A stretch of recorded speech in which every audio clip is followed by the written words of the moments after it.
ह्या बाकीच्या गोष्टी अनहेल्दी लाईफस्टाईलमुळे झालेले disorders, sugar, diabetes, blood pressure, त्यानंतर तुमची थायरॉईड असेल किंवा मग PCOS असेल, डिप्रेशन असेल, थकान महसूस होणं किंवा मग स्ट्रेस, बरोबर.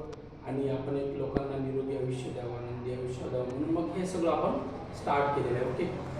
त्यात आता कशी भागवायची, त्यासाठी काय असतात, न्यूट्रिशन्स असतात, सप्लिमेंट्स असतात.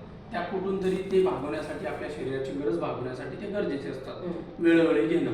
ओके. आणि ही गरज आहे आपल्या शरीराची. आपल्या शरीराची गरज तुम्ही जर बघितली, मी जसं मग सांगत होतो की कार्बोहायड्रेट, फायबर, प्रॉपर पाणी दिवसभरातून 20 किलो वजनामागे 1 लिटर पाणी पाहिजे आपल्याला. ओके. त्यानंतर तुमचं प्रोटीन आहे 30%, आराम 7 ते 8 तास चांगला आराम, त्यानंतर 30% फॅट्स, पण कोणते चांगले गुड फॅट्स, ओमेगा 3. ओके. त्यानंतर आहे व्हायटॅमिन्स आणि मिनरल्स. व्हायटॅमिन्स 18 प्रकारचे, मिनरल्स 12 प्रकारचे, अशी आपल्या शरीराची गरज आहे. ओके. पण ही गरज भागते का आताच्या जीवनातून? मग त्यासाठी काय आहे, बऱ्याचशा गोष्टी आपण चेंज केल्या. आता जसं गाडी किंवा आपण गाडीला वेळोवेळी सर्व्हिसिंग करतो, नाही का.